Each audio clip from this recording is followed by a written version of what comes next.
our patient is a 2005 Land Rover Range Rover. The owner says that the ABS light has been on for a while. So we're gonna hop in real quick, pull codes, and go from there.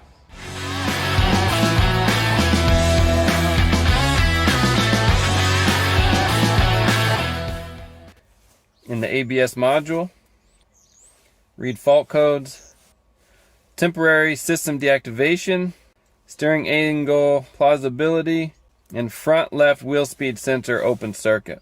So the temporary system deactivation could be because of the wheel speed sensor circuit being open. If it doesn't get a sensor or a wheel speed signal from one side, but it gets it from 3 or gets it from 2, it'll just go ahead and shut the whole system off. So this right here could be because of this down here. So let's go ahead and look at this wheel speed sensor. Left front will be the driver's side. First, before we pull anything off, let's go ahead and test drive it. We'll get some live data and look at each wheel speed to confirm whether or not we're getting a signal from that left front. So let's do that first. So we'll start with those. So as we move, we'll see these change.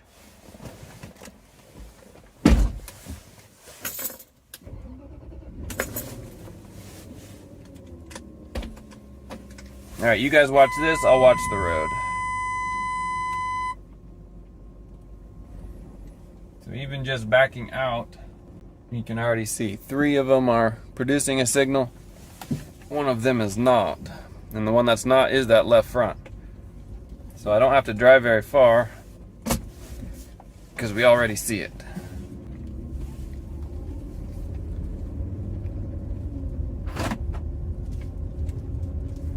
Go ahead and hit the graph button. So see that one there, it's dead.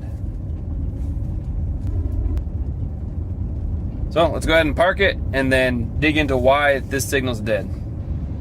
So we found a code for a wheel speed sensor, the left front, and then we took it for a brief test drive and found that that left front wheel speed sensor isn't producing a signal. So now we need to dig into why. So first thing we can think is the sensor itself. Could also be the ABS module not reading the signal properly, or it could be any of the wiring in between. So let's go ahead and take an approach. In order to diagnose this really fast and efficiently, I'm going to use a signal generator. This will produce a sine wave. That's what these wheel speed sensors on these produce. It's just an AC signal, and the computer is looking for a frequency change. The higher the frequency, or the more often that signal oscillates, the faster it determines that the wheel is spinning. The slower it oscillates, the slower or lower the frequency, the slower the wheel is turning. So I can adjust the frequency here. And then we should be able to see on the scan tool that wheel speed changing. So I just went to jack up the vehicle to get the tire off so we can have access to the wiring and all that to hook up our signal generator. And right away, so visual inspection really is the first step in any diagnosis. And you can see right there, those are the wires. This one in the orange is just rubbed all the way through. So that wire's not even, get a good look, it's not even connected. So that is most likely your problem. I'm gonna go ahead and take the tire off anyway.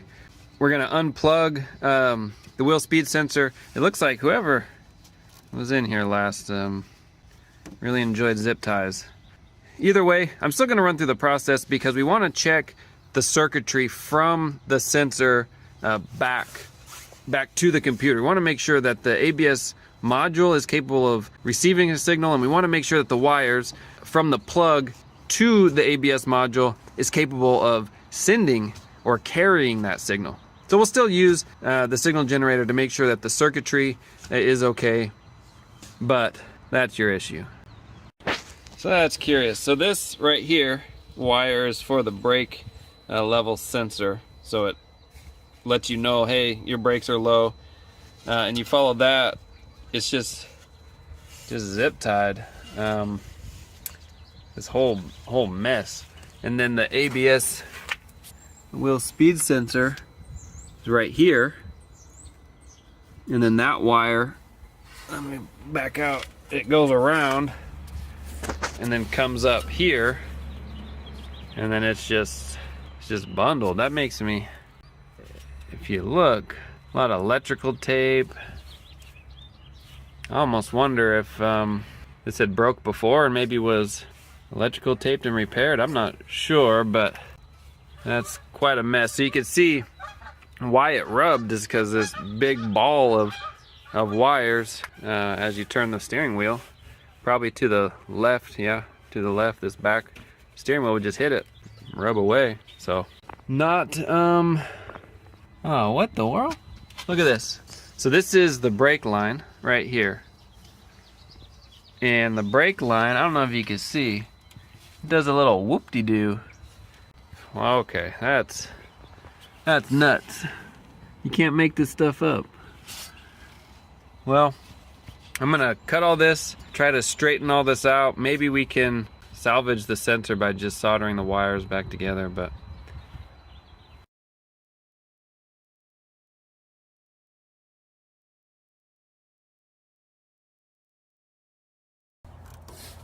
so you see this, I don't know if you can see it, this brake line here, that little loop, this grommet is supposed to fit in that. It has a little, I don't know if you can see it, let me bring you closer. See that little slot here? That's where the grommet's supposed to fit. So if it fit there, all these lines would be pulled back. But because it's not in its home, it's not back far enough. It's too close. And I'm gonna show the owner, but I'd even think getting a new brake line, especially the way it's frayed. Let me see the way it's frayed up here. I'd hate for them to be driving down the road and that just bust on them. We'll talk it over. But anyway, that's a lot of extra cable, so I'm gonna have to see where else it goes, because I doubt they intended it to just be twisted up and zip tied. So I'm gonna look at some routing information for that. First thing I'm gonna do though is take care of this brake line, at least getting it untwisted.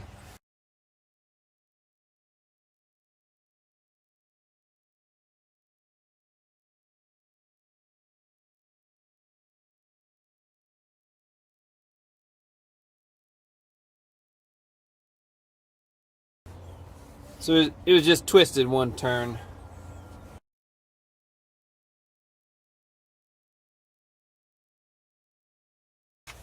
So now with that grommet in place, let me see if you can see it. I'm gonna raise it up.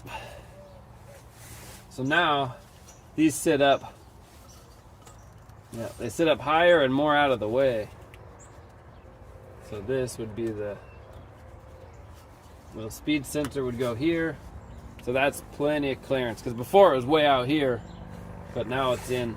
Now as far as this sensor, this is for the brake pad sensor. It looks like it does, there's a notch up here, there's a notch down here, and it looks like it follows the same route as the ABS sensor, but comes around up front and then in, because that's really long. This thing, this thing's crazy long. So if you just go direct route from there to here, you got all that, and I think that's what was messing up. I tried looking on the other side to see if they also had one of these, but it's just one brake sensor on the driver's side, so I couldn't see the routing on the other side to compare. But it makes sense based on where these notches are that it follows the same path around the strut and then in. And then it has a little eyelet that goes over the, it looks like anyway, that it goes over the brake, the little bleeder valve there. So anyway, that's my best guess. It makes sense. The routing looks good. It's not gonna hit anything. It's not gonna rub on the axle or anything like that. So I think it's safe like that. I'm gonna go ahead and cut this, splice it up, and then we should have a wheel speed sensor. Okay, so I dug out the orange wire a little. I'm gonna keep cutting up and then cutting down so I could peel it apart enough to get a good lead on both ends. The yellow doesn't look like it's rubbed all the way through. In fact, it looks like just the insulation has barely gone through. So I may not have to do anything to the yellow, but as I'm cutting, I'm trying to avoid slicing into the yellow, but I just want enough lead so I can solder.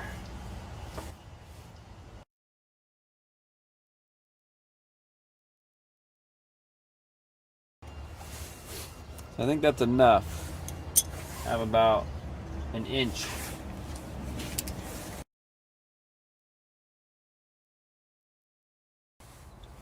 Okay, so that's probably as good as it's gonna get. It's definitely not worse than it was when we started. So I'm gonna put this grommet back in. There we go. There, so all those wires should be out of the way. We're gonna slap the tire on, take it for another test drive, and look at that live data. All right, we got the tire back on. I don't know what best angle this is for you, but hopefully you can see it. We're driving, or I'm gonna put it in gear and start pulling forward. And now look, all four-wheel speeds or wheels are getting a speed signal. Just graph it so you can see it.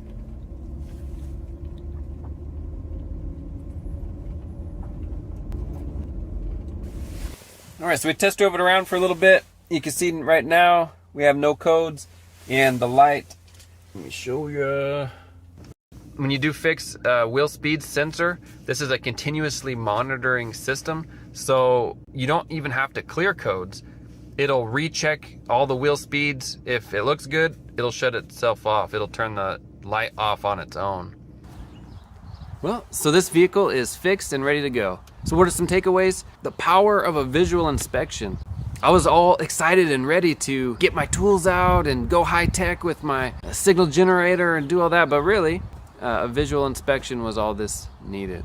We spliced those wires back together and good to go. We also noticed some other shenanigans going on. We rectified those situations. We're gonna talk to the owner about that brake line. Just would make me feel better, you know, getting that replaced. But I was gonna show you about testing ABS wheel speed sensors on this video, but I think I'm gonna save that for another video. This will just be a repair. If you have one of these or any vehicle that has a wheel speed sensor frayed or whatever, you really can replace or fix those wires. So if it's not a dead sensor but a broken wire, you know, no parts required. So thanks for watching. Like, subscribe. See you on the next one.